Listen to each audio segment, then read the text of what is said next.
Assalamualaikum warahmatullahi wabarakatuh. Perkenalkan, nama saya Yuliatin. Saya mahasiswa semester 3 di Universitas Terbuka Malang.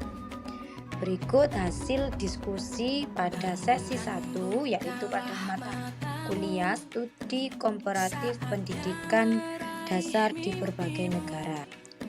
Pertanyaan yang pertama, menurut Anda, apakah masalah pendidikan dan hasil penelitian dalam artikel tersebut juga terjadi di daerah atau lingkungan sekolah Anda?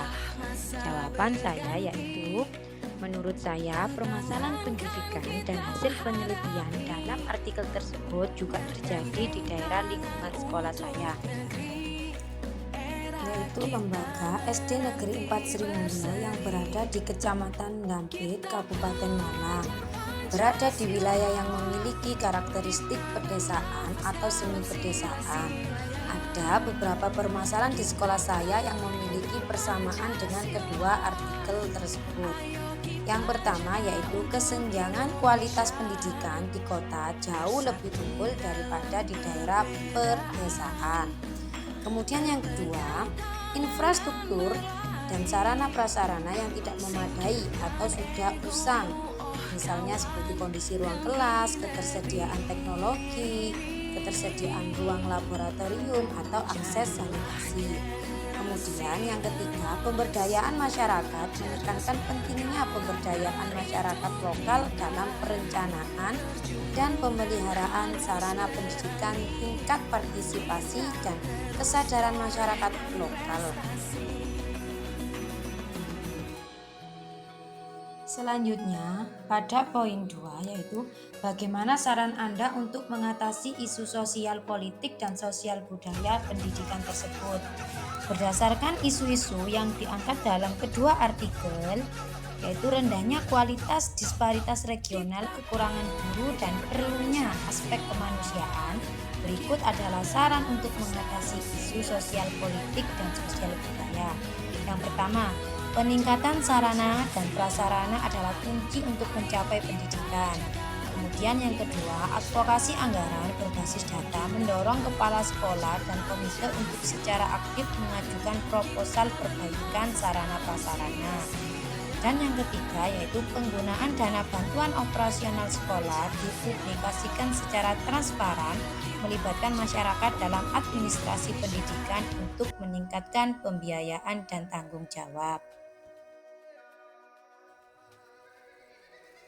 Yang ketiga yaitu menurut pendapat Anda bagaimana kaitan isi artikel dengan materi modul 1 dari BMP Studi Komparatif Pendidikan Dasar di Berbagai Negara. Menurut saya, arah pembangunan global SDGs sebagai tujuan studi komparatif sering menggunakan tolak ukur global. Pada artikel ini secara eksplisit menghubungkan upaya peningkatan kualitas pendidikan di Indonesia dengan SDGs dengan tujuan pendidikan berkualitas. Ini menunjukkan bahwa perbandingan pendidikan dasar antar negara saat ini harus berorientasi pada pencapaian target SDGs. Kemudian mencari alternatif solusi dari hasil penelitian pada artikel yang menyimpulkan bahwa pembangunan infrastruktur dan pelatihan guru adalah kunci untuk mengurangi disparitas di pedesaan. Kemudian yang terakhir, faktor sosial budaya dan politik sebagai konsep perbandingan modul 1 untuk menekankan bahwa pendidikan tidak bisa dilepaskan dari konteksnya artikel.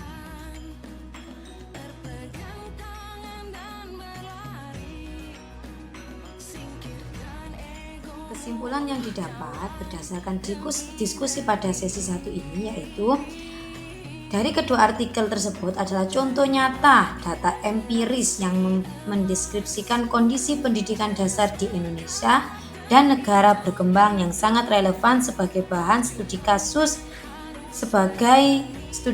yang empiris pada negara Indonesia yang sangat erat kaitannya dengan materi modul 1 studi komparatif pendidikan dasar.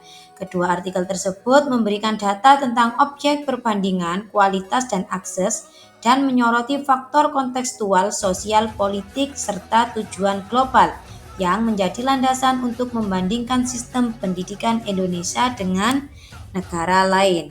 Demikian presentasi saya hari ini, kurang lebihnya saya mohon maaf. Wassalamualaikum warahmatullahi wabarakatuh.